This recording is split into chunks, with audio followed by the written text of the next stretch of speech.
Hey, everybody, welcome back to another episode of the Hemmings Hot Rod Barbecue Podcast. On this episode, we're talking wheels. That's right, wheels. Those big round things that are clad with rubber that keep you on the ground when you're going through corners and on the pavement.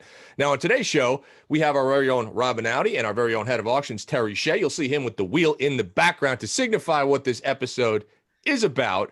But before we get into it, what I wanted to say is, and as I do every week, you have to go to Hemmings. You got to look at our classifieds because we got like 25,000 cars on there at any given time. Plus, we have our super auction, which you can go find your favorite car. You could bid on, you can buy, and you could roll away with your dream car. Now, with that being said, gentlemen, welcome to the podcast. It is time to talk about wheels, which ones we love, which ones we hate, what the trends are.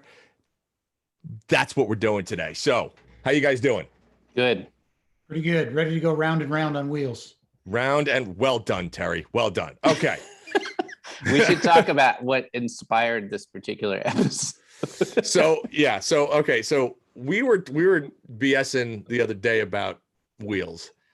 And all of us have favorites and all of us have ones that we're not so keen on. So, perfect example, Rob hates the Mopar rally wheel. He hates it. He detests on a pre-70 Mopar. On a pre-70. So like Terry Rob, in his background, Terry's got his Barracuda back there. I know. That's not a 70. It's got rallies on it. It's a 67. You know, the contempt. It's anachronistic by what, 3 years? Yes. Is it really that much of a crime? It is. It's a crime. You're one of those Mopar guys. Are you going to check my wiring? You're going to check the date code correct wheel weights on those I'm going rallies? to come to your garage next week. We're going to check everything. No, I don't know why. It just bugs me. It's a pet peeve. But you offered an alternative that I think is several degrees worse. A strong alternative. Let's hear about this alternative. Cragars, man, they're perfect on A bodies. I will forgive you on a 64 to 66 Barracuda, but after that, no, I don't think so. Torque thrusts, maybe. Torque thrusts are good, but not Cragars. No, I don't think Cragars so. Cragars are the worst. Cragars are the worst. I have a pet peeve with Cragars and I have a pet peeve with smoothies. Right, that one wheel that you see. This is my favorite. I will see a car that somebody spent $100,000 on, $200,000, paint's perfect, interior's perfect, engine's perfect, and then they just mess it all up by putting the cheapest, cheesiest, crappiest set of smoothies on the car. And I'm just like, you ruined it. Mm-hmm. Like they get right up to that line and then jump over it right off to the cliff. And you're like, what? Oh, just the worst. I think if you're the first guy, like I think when did Cragars come out? 1964, so somewhere around there. Something like that, yeah. Yeah. One of the early mag wheels. If you're the first guy that put that on, I don't know, your 56 Oldsmobile Holiday hardtop coupe. It is great on those. Yeah. You're forgiven, but it's not 1964 anymore. No. And it's not a 1956 GM full-size car. Yeah. No, it's so not. So you guys just don't see it, huh? Okay. There are certain instances where Cragars look okay. Most of the time, there are only two ways that Cragars look good, in my opinion. One, it has to do with it's got to be straight up like 60s or 70s street freak, where you've got like 15 by 11s in the back, and the car's got a rake like this with side pipes, and it's got Cragars on it. Because then it's kind of a period built. I'm okay with that. Yeah. Or it has to be done ironically, where you're like, the car is slammed, it's got some Cragars on it. Like then it's almost okay, but in most cases it's just not. Like the Joe Dirt Belvedere convertible's got Cragars, and I think that looks good. That did look okay. It's also Joe Dirt's car. That tells you exactly the grade of wheel. That's appropriate. It is. I have a better use regarding Mike's point about an ironic use. Why don't we put a set of Cragars on Rob's Cayman? I think that I would love that. Great. I would. Can we get that offset? I mean, you can make anything. I feel like we should do that. If you do that, I will film it. I will make an episode. Crowdfunding now. Let's crowdfund that now. We will film it, and we will do the first Porsche ever on a set of Cragars, and just and we'll just see little explosions around the internet of heads popping and blood all over the walls. The Porsche equivalent of Rob's Mopar guy about the correctness, right? Yeah. Yeah. I really do want to see that happen. I feel like we need to make that happen. We can get a good mock-up anyway. I think to Rob's point about the rallies being anachronistic, what I wouldn't put on an A body are the Magnum 500 wheels. Yeah, no. Yeah, B body. Totally agree. No. Yeah, totally agree. That's got to be a B body. Yeah. Well, Terry, what's sitting behind you? What wheels are those? Yeah, those are the summer wheels for my Ford Focus RS. The car came with 2 sets of wheels. It was an option to get winter tires. And although I'm in North Carolina right now, it's below 50 degrees. So that counts for winter tires. Okay. Of course, they wear a little rubber band, sticky Michelins. What's kind of fun about having 2 sets of wheels, even though they're purposeful, one is for summer, one is for winter, it's like getting a new car. I mean, that's the great thing about changing your wheels. It's a completely fresh look. And I clean the brake dust off them before I put them away for 6 months at a time. It's like shiny wheels, and the winter wheels are a little smaller diameter. They're 18s instead of 19s, and they're an anthracite gray instead of a black. Or this is more like a darker gray, I guess. So they're a little silvery, a little more metal flake in them, and it looks like a whole new car. That's cool. So let me ask you this, because I have been wanting to change. Like, I have my 68 Charger, and the wheels on that car have been on there since the car was put together back in like 02, 03.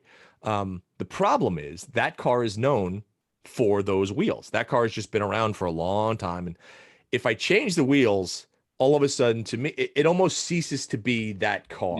If that makes any sense, right? Because now it's another 68 Charger, but it's not Musto's Mr. Angry's 68 Charger. And it's one of those things where, like, could I change the wheels? Yes, because honestly, I feel the wheels are dated on that car, right? They're, billet wheels from the early 2000s. But in the same token, they still kind of look good, but it's almost like the pastel cars from the 80s and 90s, when you see like a pastel 32 Ford and you're like, that was built in 1987 in, Columbus, Ohio, and the pastel pink was done at this guy's shop. Like, everything about it. But that brings up a great point about wheels being of a time. We've talked about kind of on the muscle cars here and kind of skewing into modern Porsches. But I think about the Ronal R9 wheel, 5-spoke wheel. That looked perfect on a Mercedes 107 Roadster, but it also looked good on, say, a Lincoln Mark 7 LSC. And you're right. Of that time, that wheel looked great. I think that wheel looked fabulous. Yep. Well, that's, what Rob said about the torque thrusts, right? Torque thrusts are one of the only wheels, in my opinion, that almost looks good on everything. They can kind of cut across almost any area. It's just one of those wheels. You're like, I mean, it's the quintessential muscle car wheel, right? It looks great with a kind of a brush lip and or a brush center and a polished lip. It's just, they always kind of look good. Maybe it's that unfinished look that adds the appeal, right? The Cragar is all shiny and chrome. Who's chrome plating alloy? Oh, Cragar, that's right.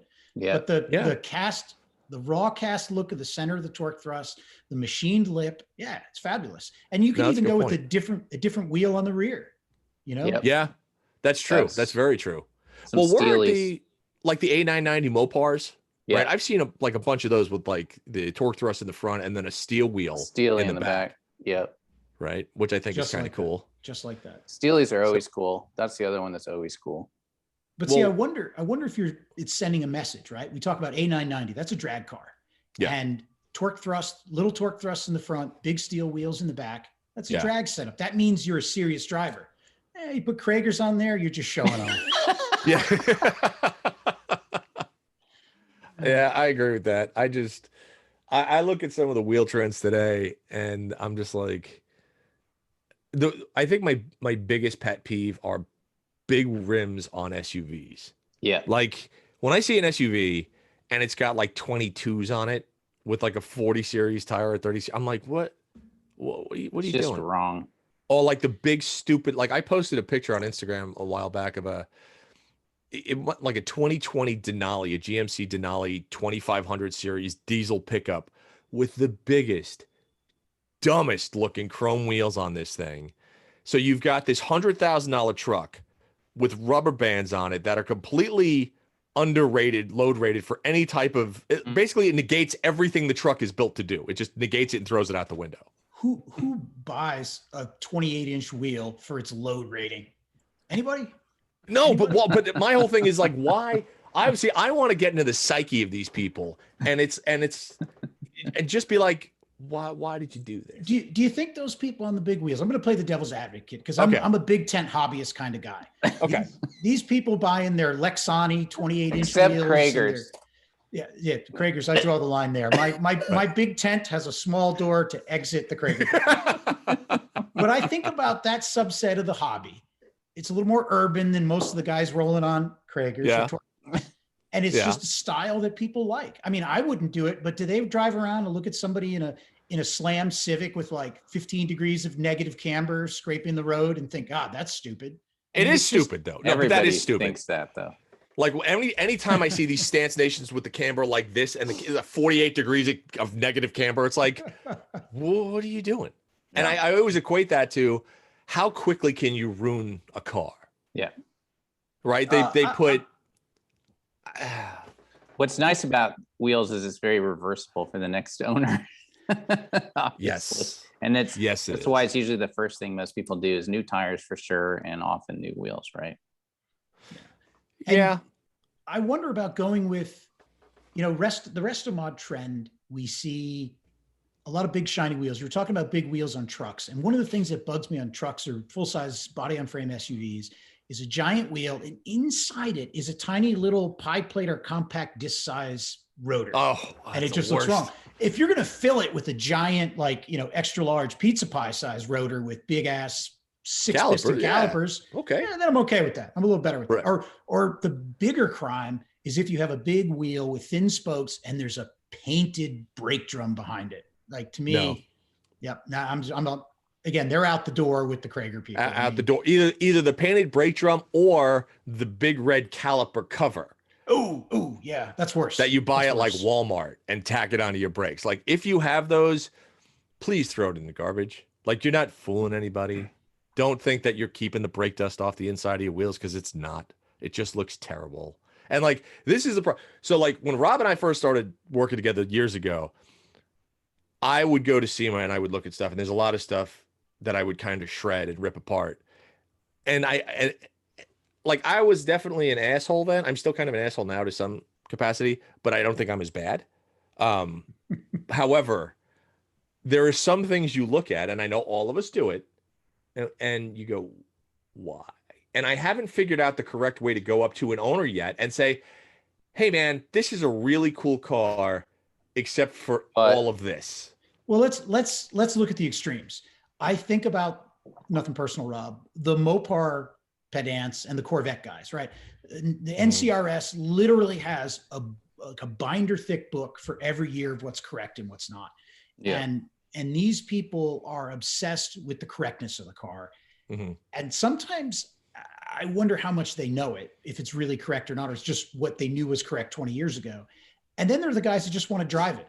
The guy that buys the Corvette, and maybe it's an early C2, he upgrades to disc brakes, maybe some bigger disc brakes. He puts a little bigger wheels on it, electronic ignition, worked overheads, maybe a better carburetor with an electric choke and headers and a better exhaust. Has he changed the car? I mean, are we supposed to get worked up on that? So the other extreme, of course, is your truck with your 28-inch wheels, between somebody who wants it so correct and somebody that, whatever their style is. And it's funny you talk about SEMA. Isn't like half of the businesses that SEMA do wheels? Yes, yeah, definitely. Wheels and tires. Yeah. It's a huge segment of the hobby because you can change your car overnight with wheels. It's the easiest way. No, it's true. I just always wonder why. Like, and don't get me wrong. I mean, like, I have a set of wheels on my Daytona that I've been panned for, that people just loathe and they hate. And do you like that though? You like that though, don't you? Bring the hate. I don't mind it. Bring the hate. You know what it is? As a New Yorker, it's like I always tell everybody, like, New Yorkers never want a confrontation, but we're always 100% ready for a confrontation. So it's like anytime something happens, I'm like, oh, it's go time, which is kind of fun. But nothing happens in New York without go time. Like, you don't get anything done in New York being nice. No, you don't. A real quick story that's going to put Mike in his place about New York. I lived in the city for about 3 years, and it's the city, capital T, capital C, meaning Manhattan, and had a spot in the parking garage, and we were a floater. They moved our car around, and the car was a black Honda Civic. Once a week we'd get in it, there'd be a new white mark on it because they'd hit something, one of the concrete posts. Right. So jeez. I complained a couple of times. I was nice about it. No, it's not our fault, not our fault. And then I went full New Yorker on them. and I got to check the next day. So As nothing you should happens in have. New York without being an ass. That's It's correct. crazy. It's Yeah, crazy. It's true. That I had to learn that when I moved to California, because this is a whole different space of like, I feel like I rolled into the state and everybody was like, oh crap. Right. Because my wife was like, you can't just honk at people. You can't just yell at people. You can't just say these things. This is a different state. They don't know how to deal with that. And I was like, yeah, but shit gets done. And that was like, you know, one of the biggest things. But I think, you know, going back to the whole wheel But thing. you can go right on red. You can go right on red. That's true. Do you remember with one of the first times I was driving in New York, you were in the passenger seat and I kept making rights on reds. And the third one I did, you were like, what the fuck are you doing? And I was like, what? I'm like, in the city you can't. In New York City you can't. But so let's talk about a little bit about, you know, obviously there are a bunch of different styles that we all love and we all hate. Do you think, I remember in 2006, I had an SRT8 Dodge Magnum, big station wagon. It came stock with 20-inch wheels, which for the time was massive. I think it was at the time one of the largest wheels put on a production car. Yeah. And now I feel like everything is I want to say a 19 or a 20 or a 21-inch wheel. I had a Venza a couple of years ago, a 2014 Venza that had 19 or 20-inch wheels standard. And it wasn't the Highline one. Right. It just had giant wheels. It doesn't make any sense. But why do you think it is? I mean, is it because a lot of these cars running these big wheels do not have brakes that are filling these wheel wells or filling the inside of the wheel? It's because people want them. The wheels fill the wheel wells. Okay. Nobody cares about the brakes that are behind them. If the wheel wells are made to accommodate these, and imagine putting 16s on that Venza, which would have been perfectly fine. Like a 55 series 16-inch tire would have been fine instead of I think I had a 55 series 19, but it fills the wheel well. And it would look wrong if it didn't. And you look at the show cars and those handmade tires and wheels, and they're huge. They're huge. Yeah. And they want that same look. There's a presence to it. The flip side is try to find tires for a 17-inch performance wheel from 20 years ago. Totally. Yeah. Well, that's back to my Cayman. I've got the very few choices, right, for the Cayman with the factory 17s on there. Yeah, my M Coupe is the same way. It's 225, 45 in the front and 245, 40 in the rear. And I think you can get a couple all seasons, Michelin pilots, and maybe one of the Continentals, but the options are gone. The Yokohamas, the Bridgestones are gone. Yeah. No, it's difficult. I mean, you know, it's funny. If you like the SUVs, like the old SUVs, like I have my old 96 Bronco and the Wagoneer, those are still running 15-inch wheels. Yeah. And so you have, like I have on the Bronco, it's a 31 by 10.5-inch tire. And it looks like a truck, right? Yeah. Big BFGs on them. It looks like an off-road truck, where when I see an SUV now or something that's quote unquote off-road and I see it with anything larger than an 18, I just go, God, because I feel like it's sacrificing so much in the way of actual style. But then I go back and I look at kind of the belt line of the vehicles and how high the belt line is and how large, to your point, Terry, how large the fender wells are, and going.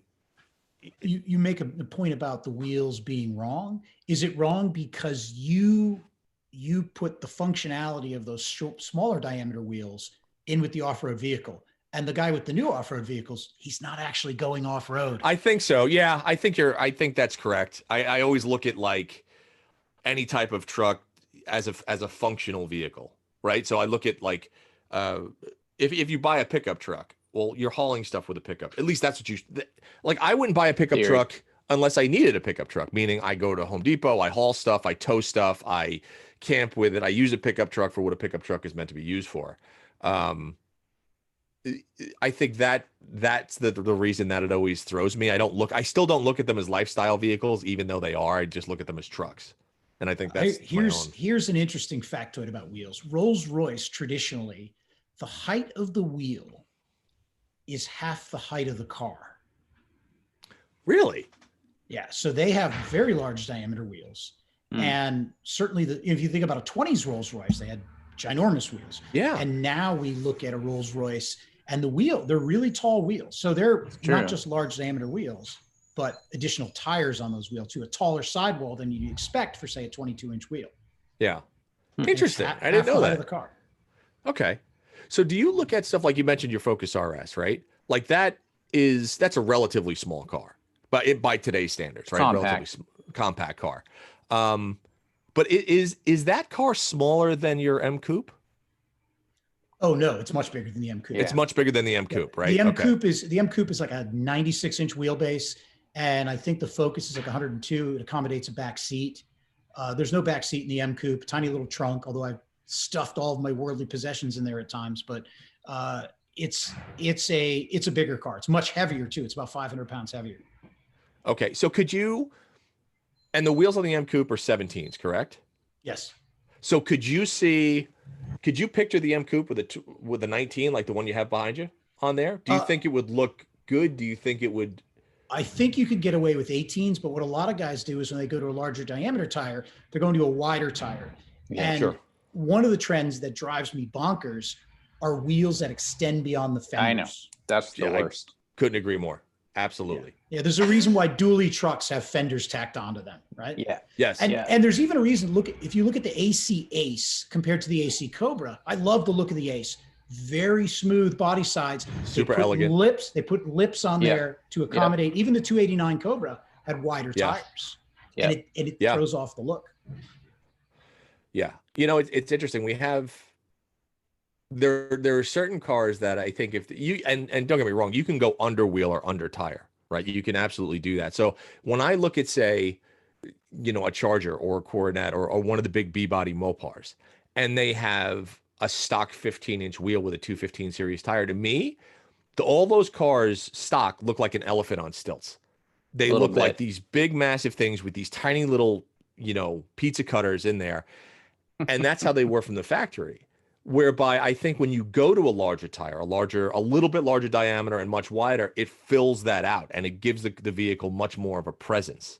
But I don't necessarily agree doing that on a smaller vehicle, because then, to your point, Terry, I think it's very difficult to get that kind of offset right where it looks good from behind. And I think that's a big thing, right? Where you look at a vehicle and you go, this is the width of the tire complements the actual physical appearance. Oh yeah, and the M Coupe has got a great backside, just like the Cayman. I'll give Rob that. The backside looks great. Oh, they're gorgeous for that. Yeah, and the wheels are wide enough, and the car is small enough that those wheels fill up the space and tell you it means business. Yeah, yeah. Just like if you see a car that's been tubbed, and you look at it from behind, you're like, all right, this guy's serious, right? And you get those 13-inch wide drag slicks or something on there.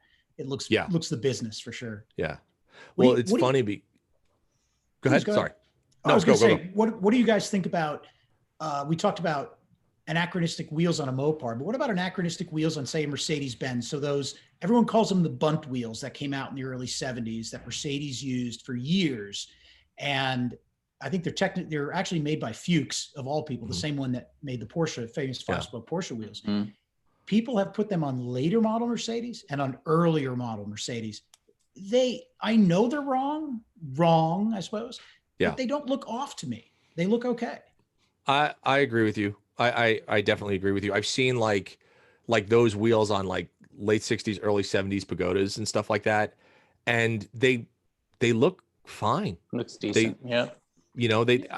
I think one, because it is a factory wheel, right? So we equate that with the brand that it's on, right? So even though it's a newer wheel and we see it on an older Mercedes, you go, okay, it kind of works. So I think that's something about it. The flip side, of course, is when somebody puts like 19-inch AMG wheels on a C-Class that it wasn't designed for. And it just looks off. Again, they stick out more. And BMW guys will put bottle caps from an E30 onto a 2002, and that looks okay. It looks okay. Yeah. You're right. Yeah, it's not. But bad. The 2002 I always associate with BBS wheels, because that's what everybody put on them in the 80s. Like the mesh wheels, the little gold ones. Yeah. But those wheels were so tiny. So it's interesting. My father-in-law, he has a 74 2002 that he purchased brand new and still has. Oh, very nice.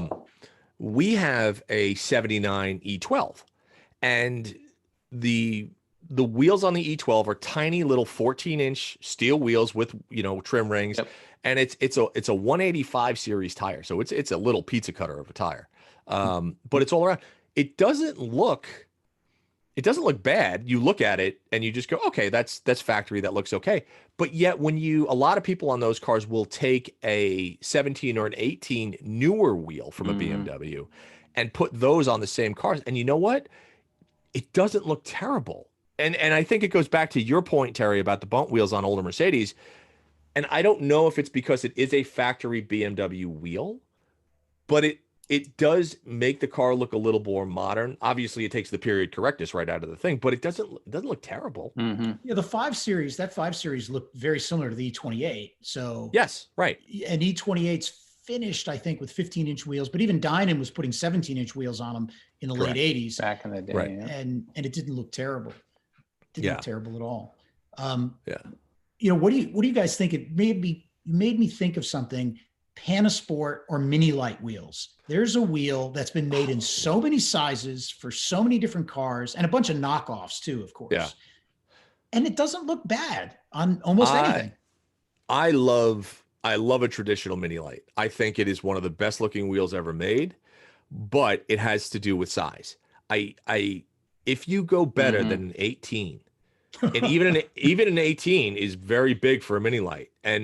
But if you have an 8, because I've seen them on a lot of Pro Touring cars, if you go bigger than that, you lose the integrity of the wheel, in my opinion, from a design standpoint. Mini Lights were made to have sidewall.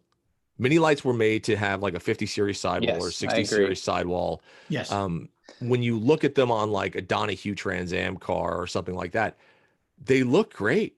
But you could translate that wheel from an E-body Mopar to a vintage MG to a Fiat to so many different things. You could even put them on an E-Type and you'll be like, oh, it looks pretty good. Like, I think that's just one of those universal wheels, but that caters more to the sport side as opposed to a torque thrust that caters obviously to the muscle side of things. I think it's a gorgeous wheel. Right. How about wheels that have just completely disappeared, like aftermarket wheels, like center lines? Do you see center?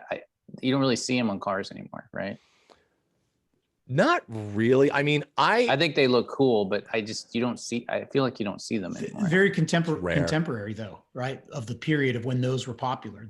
Which is what, the 80s, right? And then they went away. And slots are slotted gone. mags, or the 70s, right? Gone. I love slots. Yeah, but I like slots. Slots are coming back, dude. And that's the thing. I think so. Have y'all's taste changed over the years? Meaning, so like Cragars, I've always had a disdain for Cragars, right?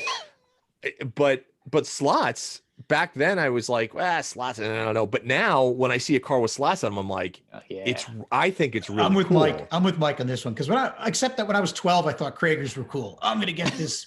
Right. This Dart, and I'm going to put Cragars on it. Thank God I couldn't afford either when I was 12.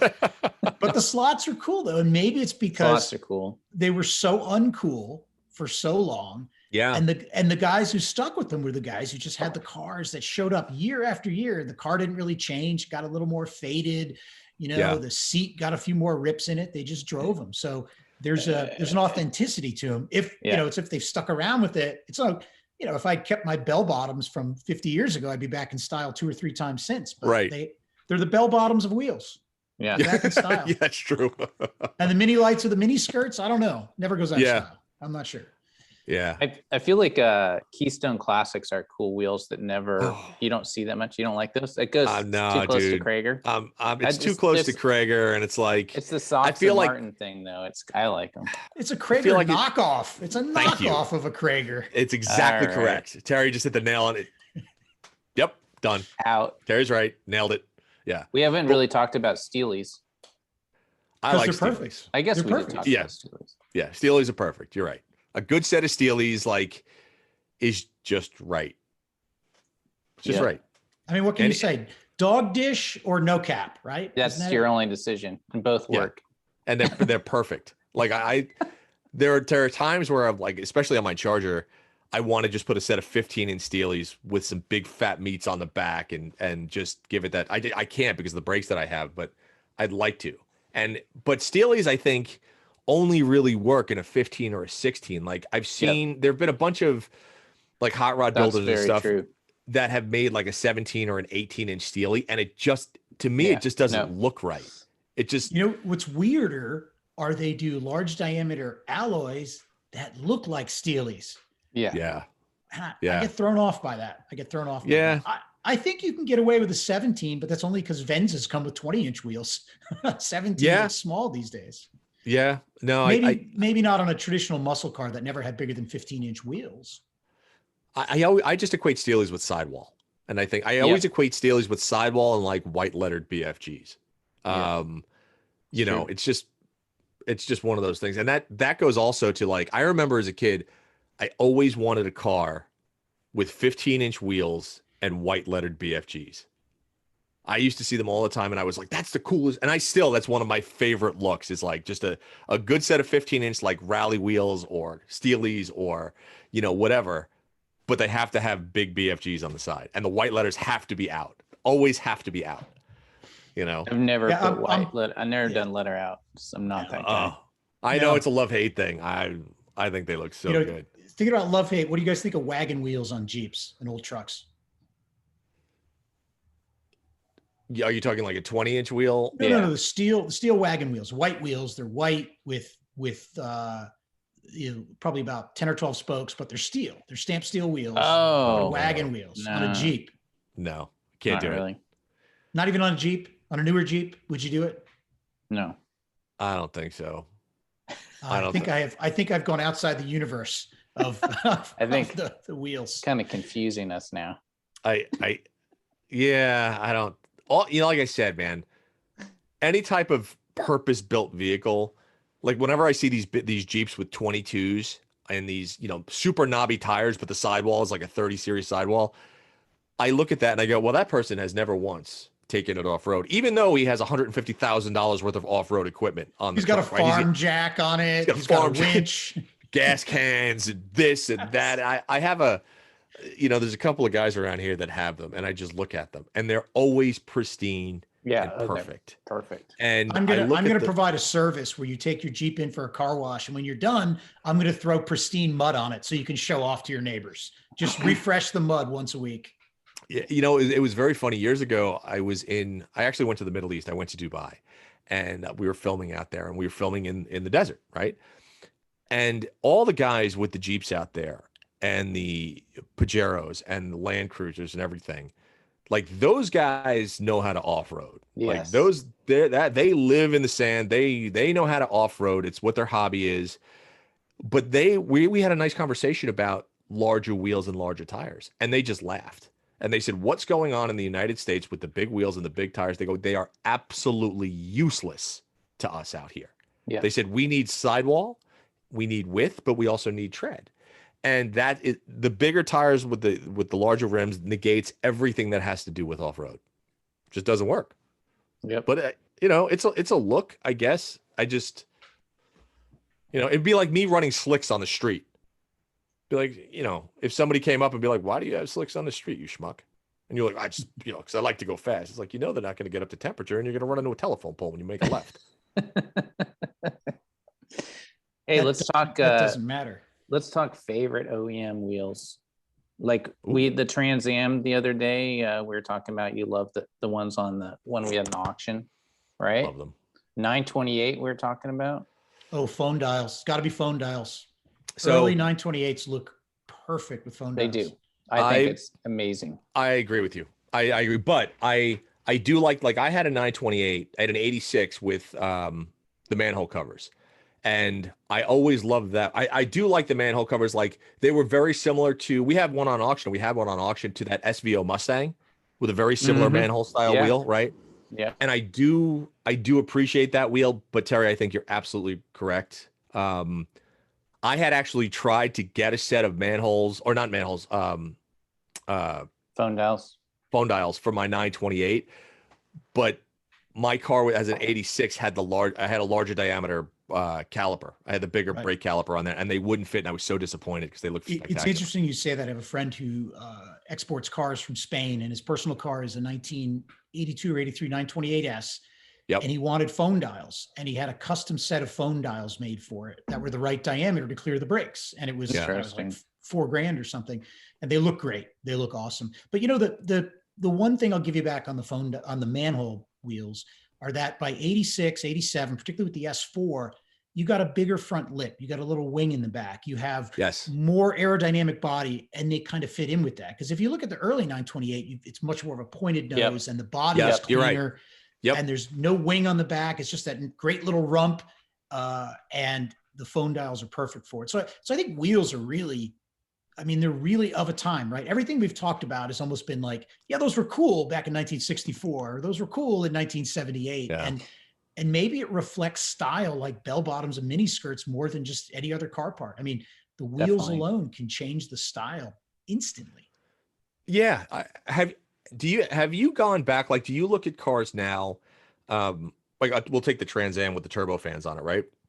Every time I see a Trans Am, I either think obviously of snowflakes or I think of turbo fans. Mm-hmm.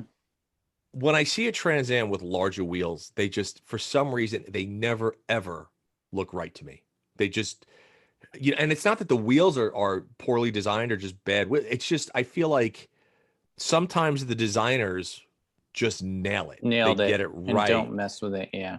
You know, and there are certain cars that I see modified and I just go, man, you took it. The Ferrari 308, I see people trying to stuff bigger, and it's wrong for that car. Yeah. I agree. It's like, I look at like a Lamborghini Countach. Oh yeah. Right. With the slotted phone dials on that. Like one of the greatest wheels ever designed. They just look unreal. How do you improve that? Don't mess with it, man. What were the tires on the back? Like 335, 35 15s. They were ridiculous. They're 15-inch diameter wheels. And what's hilarious is there was a huge uptick in the production of those tires. I mean, how many Countaches do they make? Like 1,200 or something, or 2,000 over the years? And those early ones, those tires became the go-to tire. Remember the trend in the early 90s in the cities where guys would have super wide wheels on like a Slam, like 74 Caprice or Oldsmobile 98. Oh yeah. Then with the wide wheels, those wide wheels, the tires were essentially Countach tires. Yeah. So the wheels were designed to a tire, which is hilarious to me. Yeah. No, you're absolutely correct. Some guy in a clapped out 98 Buick, or I'm sorry, Oldsmobile 98 is rolling on tires that should have been on a Lamborghini Countach. I love it. I think it's good. Well, wide tires, I feel like width looks good, right? But like the more I see, like I said, if it's a large car with a pizza cutter tire on it, it looks terrible to me. And it doesn't matter if it's a truck, if it's an automobile or whatever the case is, or an SUV. Width always looks fantastic. Now you can over wide, like I don't want to see something rolling on a Pro Street tire because that's ridiculous. And it's interesting. I'm going through this now on, like, we're redoing the 69 Daytona that we have. And like that car from the factory, right? When you think of a Daytona with the nose cone and the wing, that came with a 15-inch tire with like a 215 series tire on it, right? Mm-hmm. I went to a 18 by 11 in the back, so I run a 285/40. And now, because of the extra power, we're actually going to extend that, and we're going to a 335 series tire in the back. Wow. Because and it's not going to matter because it's still going to really not do that much, but I'm almost conflicted because I'm like, is it too much? Does it make the car look too, because like to all of us, looks are important, and I don't want to over tire the car and take away from the aesthetic, but in the same token, I need as much meat as I can get back there because of the power. So, and I don't want to go to a bigger rim than an 18 because to me, it doesn't look right. Anything bigger on that car just to me doesn't look right. You need sidewall. So it's tricky. Just make sure you have plenty of tire budget. Oh yeah. Yeah, I know. Everybody's like, you're going to do burnouts for days. I'm like, I'm not doing burnouts. It's too expensive. Yeah, come on. Sure you're not. One? I mean, I'll do a couple, but Okay, there you go. But like, so what would you put on so the wheels behind you, those are 19s you said, or 18s? Those are 19-inch. And so the factory is 20. No, these are the factory 19-inch wheels. These Oh, are those are the summer factory wheels. 19. Yeah, Okay. they came with 3 different wheel choices from the factory. So this is the standard wheel. They had a forged wheel, which looks a lot like a BBS RX, and the forged wheels came with a summer only tire. Well, these are summer tires, but it came with a like a DOT race spec tire, Michelin Pilot R's, or whatever they called them at the time. And the other set of wheels are a little more silver looking. They're 18-inch with a little bit taller sidewall for winter use. So they have Michelin Alpines on there, Sport Alpines. Okay. So what do you think? All right, so let's do kind of a broad spectrum.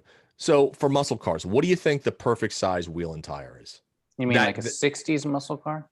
A 60s muscle car. Let's talk 65 through 81. All right. Like So what's the biggest you could go?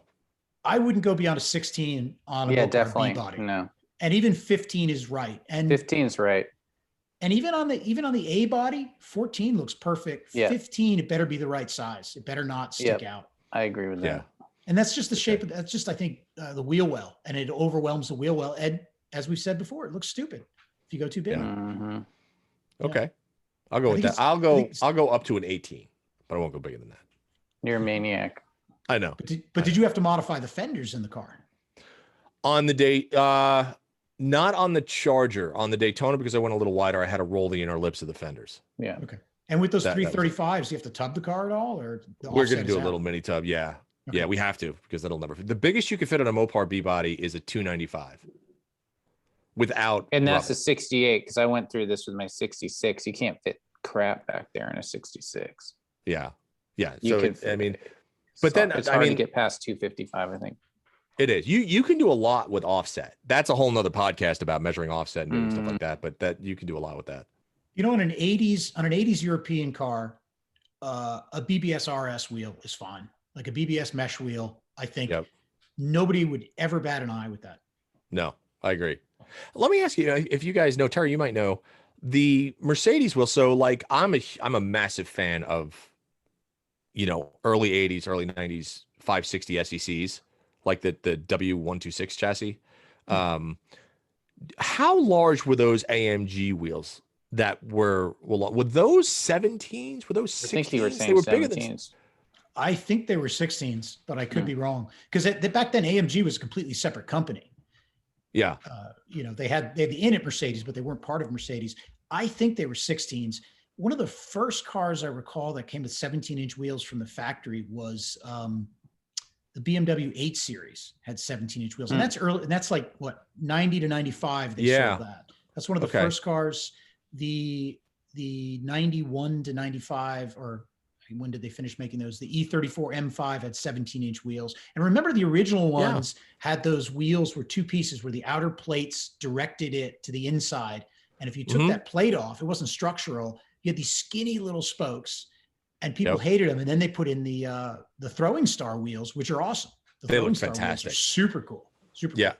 I have a friend of mine that has an E34 Estate, an M5 Estate. And he's got and that's just a great looking car.